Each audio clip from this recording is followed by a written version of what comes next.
This is Paul Newman, and if you are seeing this screen, I am hoping to assure you. Hello, everybody, and welcome back to what is another video. Thank you very much for taking the time to join me and watch that video. This video, it is very much appreciated. What we've got coming up for you now is another possible for Classic Watch 25 from Australia. Before I look at the horse, the website classicwatch25.great/site.net is where people will be able to find these horses at some point, hopefully, as soon as the Australian Classics start. The season is just really simmering away. We had the Vane and the Quizette Stakes, 3-year-old races over 5.5 furlongs the past weekend. I'm going to try and stay off the sprints this year and try and find some classic horses after not getting one run in a classic next year. This is actually This is actually the second video that we're going to do. We've already done a filly, Manal, who is already on the site. What we're going to do now is take a look at what I consider to be the best 2-year-old colt for the classics in Australia, and then we'll go from there as the trials start. The horse in question for me, there can be no question really, I don't think. It is the James Cummins trained, 2 darn hot sired Broadsiding, owned by and bred by Godolphin, out of a dam called Speedway, who herself sadly died in 2022, aged 8, out of a dam called Street Cry. People will see that if they look at the Australian site, they'll see the horse has had seven runs, 4 victories, and 2 third places. The horse only out of the first 3 on one occasion on debut, when it finished 4th. But the horse, if people look at the racing post, they'll see the horse has been running very well indeed. I think City of Troy, when it won the Dewhurst in England last year, was given a similar rating of 123, which is what Broadsiding received when winning the Adkins Plate, the last 2-year-old Group 1 of the year at Eagle Farm, which I think is in Queensland in June. But yeah, before all the runs are there and complete on the racing post, we're going to miss the run. We're going to miss the run where he won the listed race, the Fernhill Handicap. We're going to take a look at those 3 runs at the end of the video after we have looked at the pedigree of the horse. People will see that Broadsiding there is from Damline 13B, foaled in 2021. Like I said, 2 darn hot. This is his first Australian crop, I think, and he's already sired a classic winner with Irish Guineas winner, and the German Guineas winner, of course, in Europe. So the stallion has got off to a fantastic start, it's fair to say, in both hemispheres.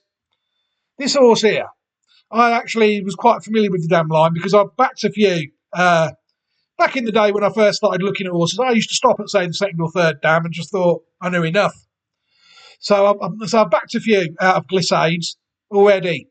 So I sort of knew what I was sort of getting with this horse. So it's just a matter of having a look at the first 5 dams, seeing where we are on the historical dam line, and then watching the horse win 3 times. The dam, we're going to take a look at the dam first. Speedway, foaled in 2014. She actually won 2 of her 11 starts. She was in the first 3 in over half of her starts, 6 of 11, winning 77,080 Australian dollars. Unfortunately, she never quite made her mark at pattern level, securing no black type at all. But she's a very well-bred filly in her own right, if people look at her immediate pedigree, because she is a half-sister to Flit.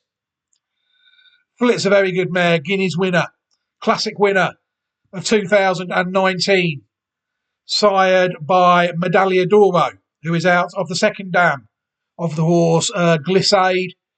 People see there Flit a Group 1, Group 2 and a Group 3 winner She also won the Lightfinger Stakes and the Thoroughbred Breeder Stakes over 6 furlongs. And who'd have thought it? Look, they tried her at a mile, she stayed and she won. A lesson for you all there, I think. She was also second in several Group 2 races. To be fair, all over 6 furlongs. It just makes me sick looking at this pedigree, really. Why don't they do that with some of mine last year?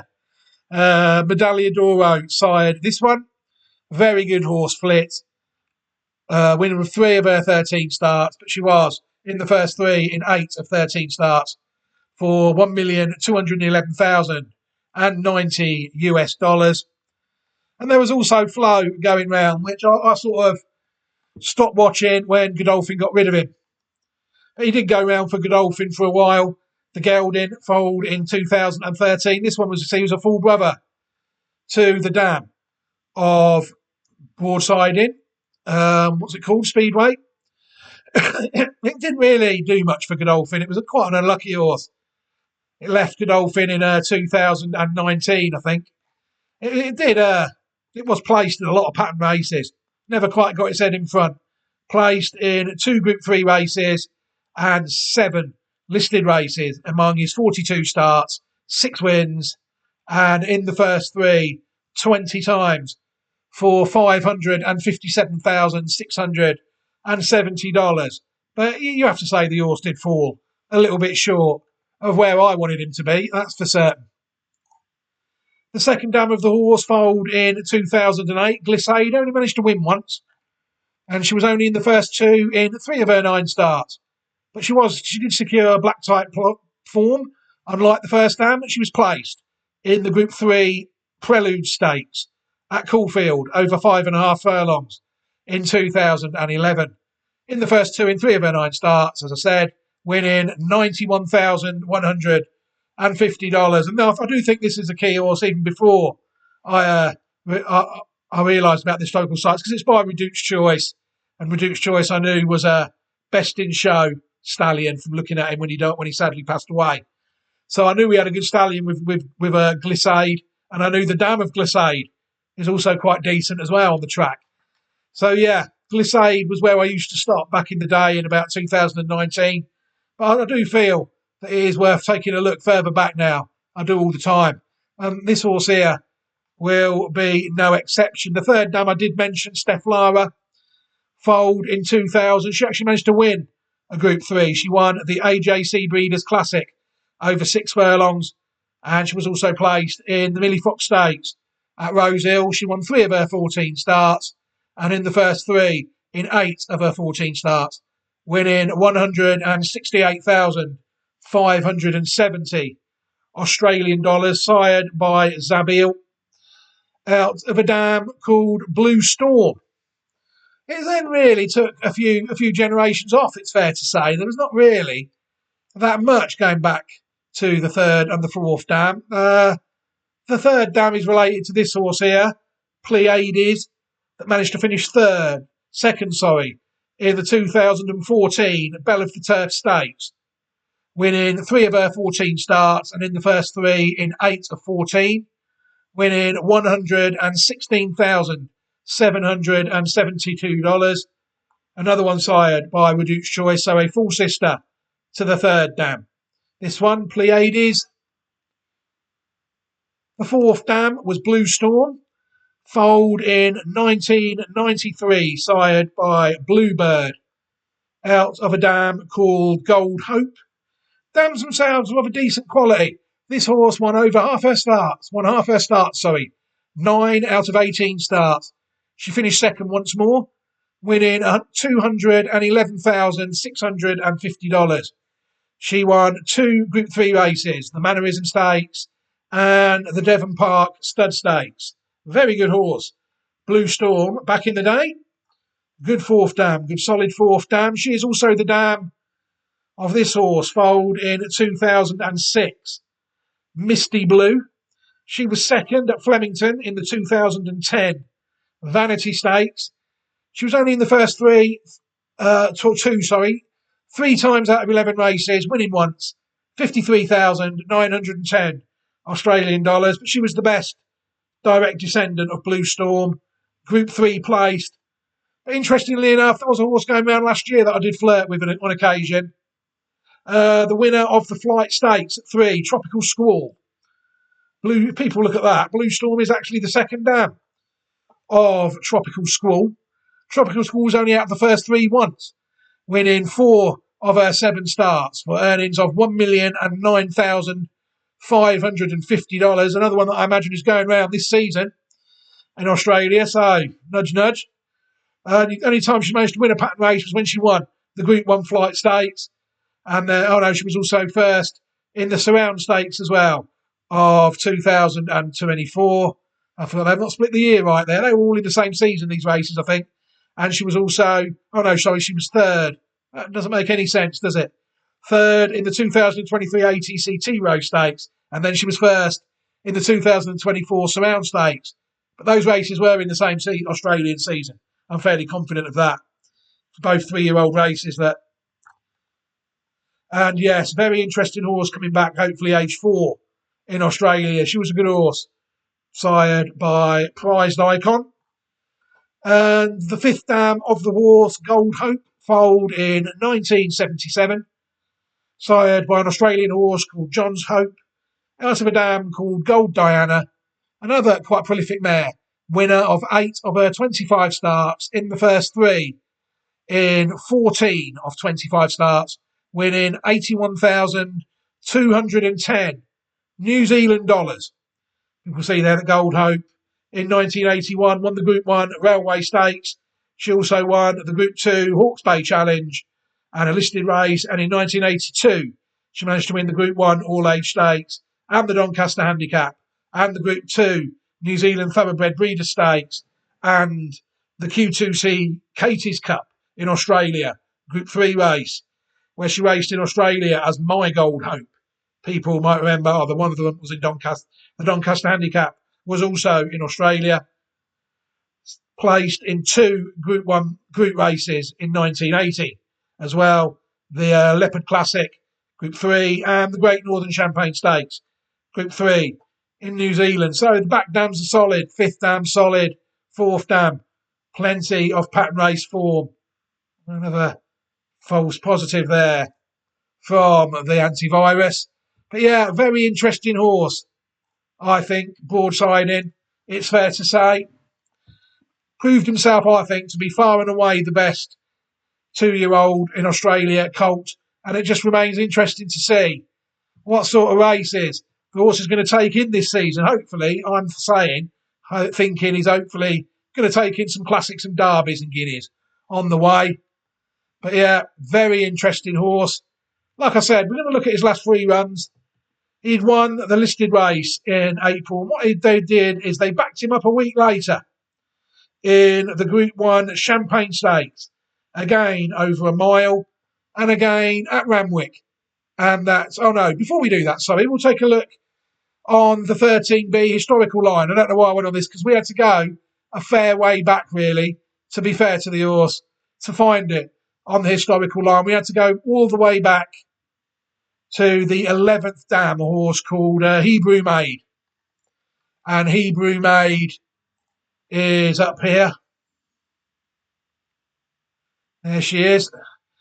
That's the 11th dam, and the 10th dam, Deborah, would have been below her and not even on the site, unfortunately. So all these really are just quite a way away. They relate to the 11th dam. You'd have to go back to the 11th dam of our horse to get back to some decent New Zealand and Australian horses, for sure. Look at all that bold classic winners there. But a long way away from ours, it's fair to say. I think it would be fair to say that our horse would be a half-sister to Judith, maybe. So the 1972 one. And there's some in 2004, but you've got to go all the way back to the 11th dam to get on horses like that. Interesting, though. Interesting pedigree, it's fair to say.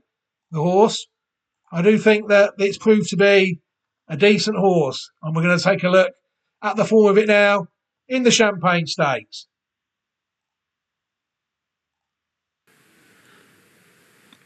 Racing now Well, she was the first head of the gates, Manal, but a note is quickly whipping through, and a note takes the lead. The favourite's going to sit second. Manal and Fearless third. Linebacker zooms into fourth. They're followed further back by Tenbury Wells. In Her Eyes has taken a spot down on the rails. And the last two broadsiding on the inside of the maiden El Costello. So they've gone a few hundred metres, and a note is the front runner by 3/4. Linebacker now strides to second, followed by Fearless leaders back on the inside of the favourite Manal. So Jamie Carr's got the hot favourite, one out, one back. They're followed after 2 lengths then to Tenbury Wells and the outside of In Her Eyes. El Costello's parked on the outside of the very well supported broadsiding. Is quite content to stay down on the rails. So a note leads down the side. A note by 3/4 to Linebacker. They're followed by Fearless on the inside of Manala. Then came Tenbury Wells striding forward 3 wide, taking closer order. Back in the field, El Costello gets going. So broadsiding's in a pocket, one off the fence now. In Her Eyes is down on the rails. 600 metres to go.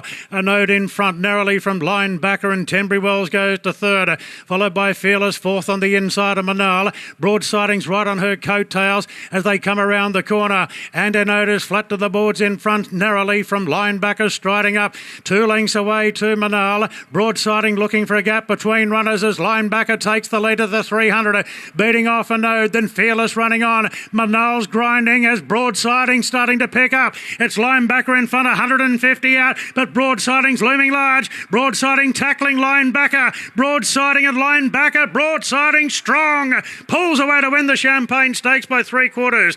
2 Linebacker and a gap to Fearless third. Manal didn't get through the conditions. Then came a note, a big gap to Tenbury Wells, In Her Eyes and El Costello. Broadsiding, the money got its spot on. Oh, yeah, I forgot to mention there that was the other Classic Watch 25 possible there, Manal, who was favourite that day. That just goes to show how good the filly is.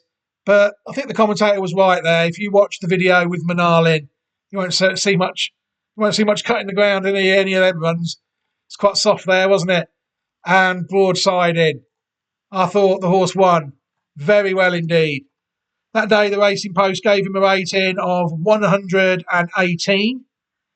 He was then put away for 5 or 6 weeks before heading out to Queensland to contest 2 more races. Again, heavy that day, according to the Racing Post.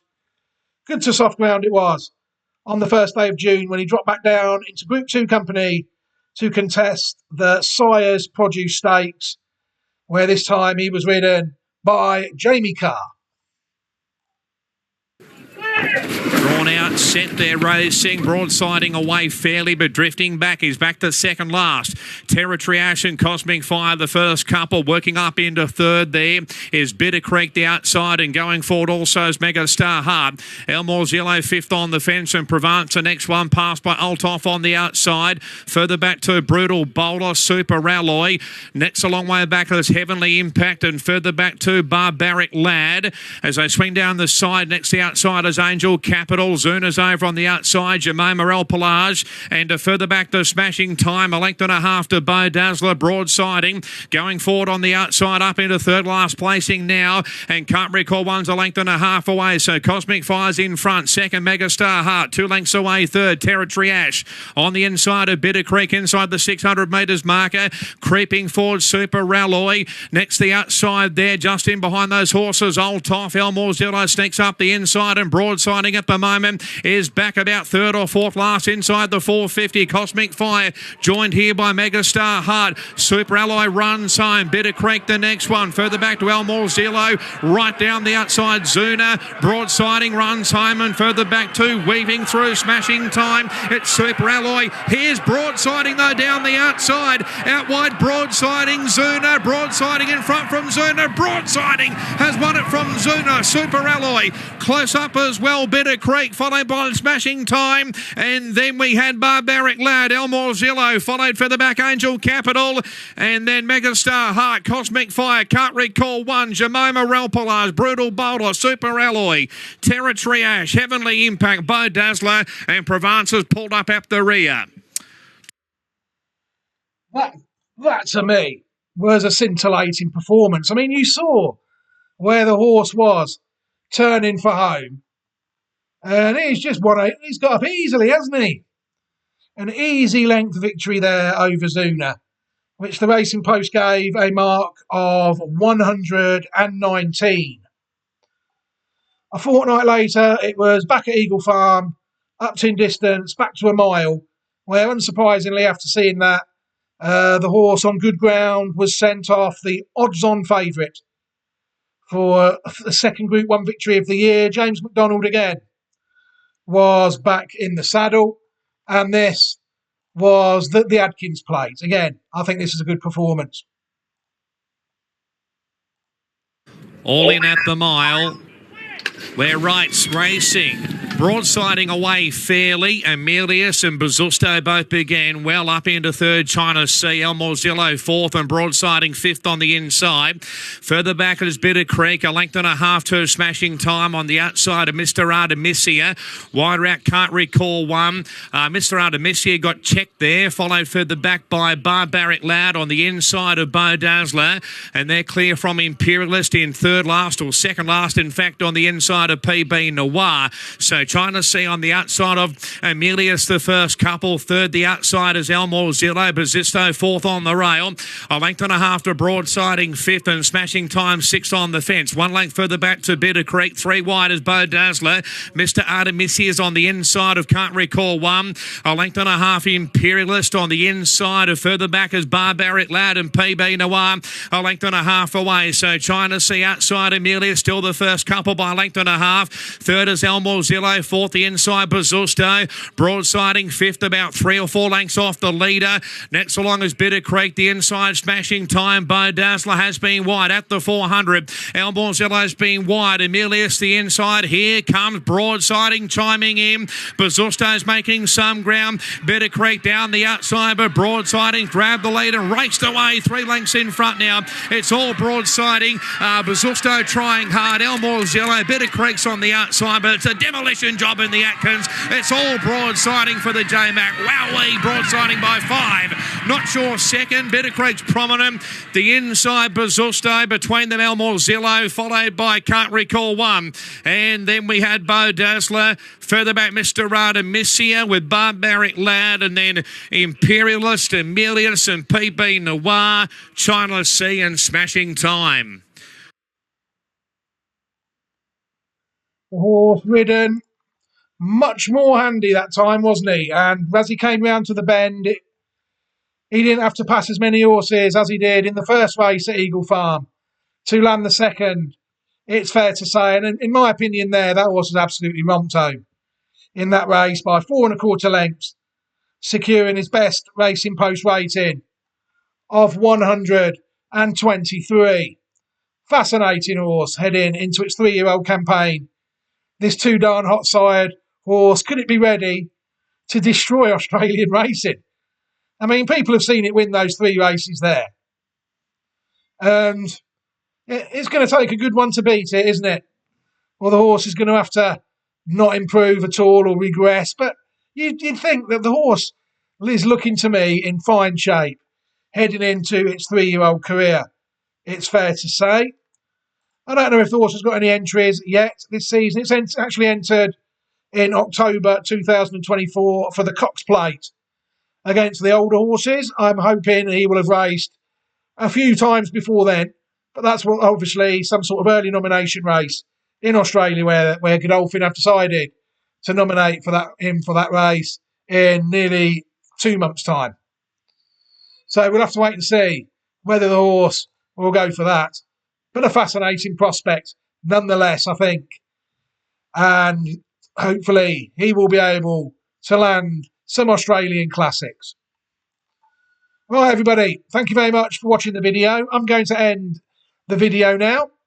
Hopefully I'll be back with more videos shortly. What I will do is, this is only the second Classic Watch 2025 video. I'm not going to bother linking you to a playlist with just 2 videos in. I will give you a list to the Classic Watch 24 horses instead. And I will also give everybody who has watched this video and chosen not to subscribe to the channel, which is perfectly fine to me at this stage. I don't mind. If you'd like to subscribe, then you feel free to do so. But if not, see you for the next one that comes across your channel, either way. But for now, I'm going to leave this video here. Busy week in the UK of horse racing coming up. York Ebor meeting towards the end of the week. It's Monday now, so who knows what that will bring.